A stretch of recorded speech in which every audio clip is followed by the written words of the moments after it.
It's another Sunday here on Daily Iowan TV, and we have the recap of Iowa's hard-fought battle against Illinois. The Big Ten schedule is always a tough one for any team, but it seems like Iowa is taking it with pride. There's no question about that, Ashlyn. Katie Reber was at Kinnick Stadium Saturday and tells us how Iowa pulled off another win. Iowa took down another Big Ten opponent on Saturday as the offense and defense collectively brought the Hawks out on top in this head-to-head battle against Illinois. When the defense couldn't, the offense could, and this dynamic brought the Hawks through to their homecoming victory. The Hawkeyes offense started off strong, scoring on their second drive of the game as quarterback C.J. Beathard connects with tight end George Kittle for a 21-yard touchdown. Kicker Marshall Kane misses the extra point, and Illinois answers with a touchdown to put the Fighting Illini up 7-6. Heading to the second quarter, Beathard passes to Germanic Smith for 49 yards before running back Jordan Canzeri receives a 17-yard pass to put up a touchdown for Iowa. Kane makes the extra point and the Hawks are back in the lead 13-7. To finish off the second quarter, Kane makes a 19-yard field goal and Iowa leads Illinois 16-7 at half. Illinois begins the second half with the ball, scoring a 37-yard field goal. The Hawks are not able to score in turn, and the ball is back in Illinois' possession as kicker Taylor Zalewski makes another 40-yard field goal with just under 3 minutes left of the third quarter. Iowa's Jordan Canzeri answers as he rushes for 75 yards to put 7 on the scoreboard for the Hawks. Iowa is now up 23-13. To close out the third quarter, Iowa's defense makes a huge play as defensive back Greg Maben intercepts Illinois' wide receiver Geronimo Allison. But Allison makes up for this as he catches a 53-yard bullet for a touchdown to put the Fighting Illini back in the game.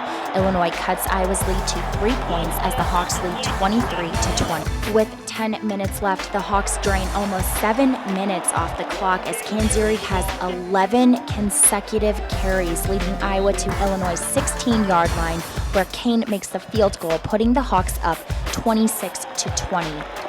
Iowa's defense continues the momentum as linebacker Josie Jewell recovers a fumble from Keyshawn Vaughn with just over 3 minutes left. Canzeri rushes for Marshall Kane to make a 40-yard field goal, sealing the deal for the Hawks as they win the game 29-20. Here at Kinnick Stadium, the energy of the crowd was off the charts as the Hawks improved to 6-0 on the season and 2-0 in the Big Ten. Here in Kinnick Stadium, this is Katie Reber, Daily Iowan TV Sports. With this W under their belt, it puts Iowa at a 6-0 on the season for their first time since 2009 and the second time under head coach Kirk Ferentz. This also makes Iowa bowl eligible for the 14th time in the last 15 years. There's a lot riding on the season and nothing gets easier for Iowa, especially when they head to Northwestern next week with some players on the injury list. But there's no doubt in these Hawkeyes' eyes that they can't continue this surge. Taylor Brooks has more. The Iowa sideline is full of players who are ready to step onto the field when needed. And that mentality is something a team needs when key players go down. And Iowa's motto, the next man up, goes hand in hand with that exact concept. Our philosophy around here is the next man in. It doesn't matter who goes down or what happens. It's the next guy, and he's expected to do his job just like the starter is. The next man in, we talk about it all the time, the next man in's got to be ready. And next man in, and then next man ready on top of it. Multiple players took the opportunity to be that very guy. It started with true freshman Germanic Smith. The wide receiver has been the void for Tavon Smith.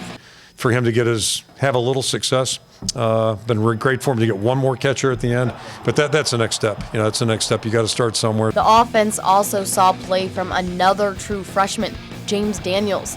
When Jordan Walsh went out in the first half due to a shoulder injury, he stepped in. When Ike Bodiger went out in the second half, he stepped in again. He's a good athlete.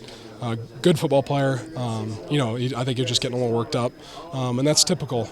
That's not really too shocking of a true freshman. For James to be thrown in that situation, this will be a great learning experience. James is a great athlete, and I think he did a great job today. From the defensive side, Drew Ott went down on a punt from Illinois.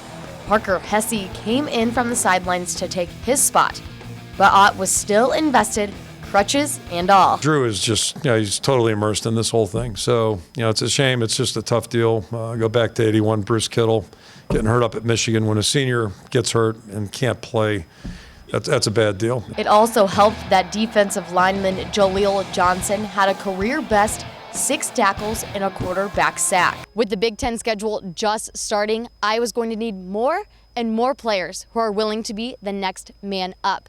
Reporting inside Kinnick Stadium, this has been Taylor Brooks for Daily Iowan TV Sports. Now going back to Drew Ott, there have been multiple reports that came out on Sunday that he did suffer from a torn ACL. This has not yet been confirmed by the Iowa football team, but if that is the case, the defensive line is going to have some big shoes to fill. But I think that they would be up to the challenge. I think so too, but that does it for us tonight on Fifth Quarter Football. Make sure to tune in back into Daily Iowan TV Sports Monday, where Iowa soccer had 2 important Big Ten matchups this over the weekend. Back to you at the desk.